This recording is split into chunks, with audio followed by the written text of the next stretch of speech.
চলো আজকে তোমাদের ভাপা সন্দেশ করে দেখাই। এর জন্য প্রথমে আমি 1 লিটার দুধ ছানা কেটে নেবো। তার জন্য আমি আমুল গোল্ড দুধ নিয়েছি।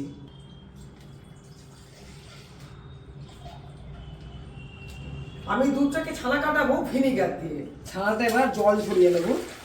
ছানাটাকে এবার ভালো করে জল দিয়ে দিয়ে ধুয়ে নেবো। এতে যে টক ভাবটা থাকবে না, ওই টক ভাবটা চলে যাবে।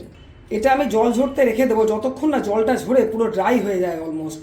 দেখো এই ছানাটাকে একদম আমি জল ঝরিয়ে পুরো ড্রাই করে দিয়েছি। এবারে এই ছানাটাকে আমি একটা মিক্সিং জারের মধ্যে দিয়ে দেবো। দেখো এখানে আমি 1/4 কাপ চিনি দিয়ে দেবো। এর সাথে 10 টাকার যে আমুল স্প্রে প্যাকেটগুলো থাকে ওইগুলো আমি 3 প্যাকেট আমুল স্প্রে আমি এর মধ্যে দিয়ে দেবো।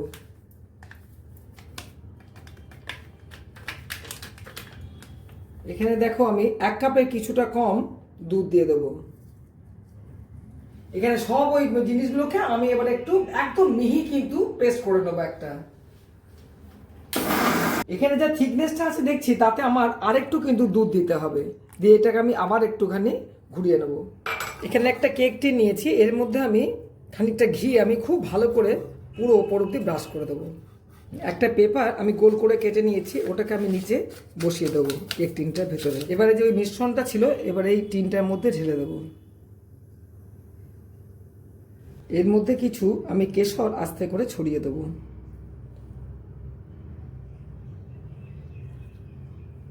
দেখো এদিকে আমি একটা ফ্রাই প্যানের মধ্যে অল্প একটু জল বসিয়েছি গরম করতে।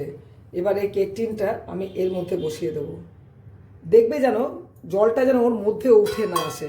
দিয়ে এবারে একটা ঢাকা দিয়ে দেবো আমি এটাকে। একটু ভারী কিছু উপরে চাপা দিয়ে দেবো যাতে এই বাটিটা খুব নড়াচড়া করতে না পারে। যদি বাটিটা নড়াচড়া করে না এটা বেক হবে না। এটা এখন হতে অন্তত পক্ষে 45 থেকে 50 মিনিট টাইম লাগবে। এটা কিন্তু একদম লো টু মিডিয়াম আঁচেই হবে।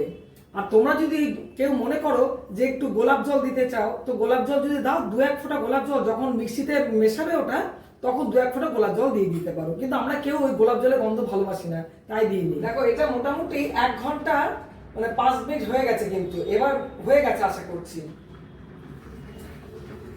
গ্যাসটাকে আগে অফ করে দিলাম, দিয়ে এটাকে আমি আস্তে করে ঢাকাটাকে খুলে নেব।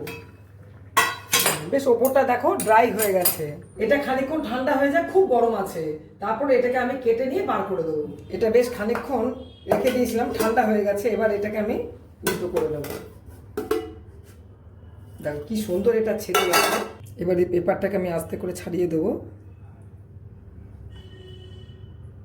দেখো এটা এখন একটু গরম আছে, আমি ফ্রিজে এটাকে মোটামুটি 1 ঘন্টা সেট হতে দেবো। তারপর এটাকে আমি আবার উল্টো করে দেবো। দেখো 1 ঘন্টা হয়ে গেছে, আমি এটা ফ্রিজ থেকে বার করে উল্টিয়ে রেখেছি। কত সুন্দর দেখতে হয়েছে দেখো। এটা একটু পিস করে আমি কেটে নিই। দেখো বেক সন্দেশ রেডি। আমি কয়েকটা পিস তুলে তোমাদের দেখাচ্ছি। এত সুন্দর হয়েছে, নরম তুলতুলে হয়েছে।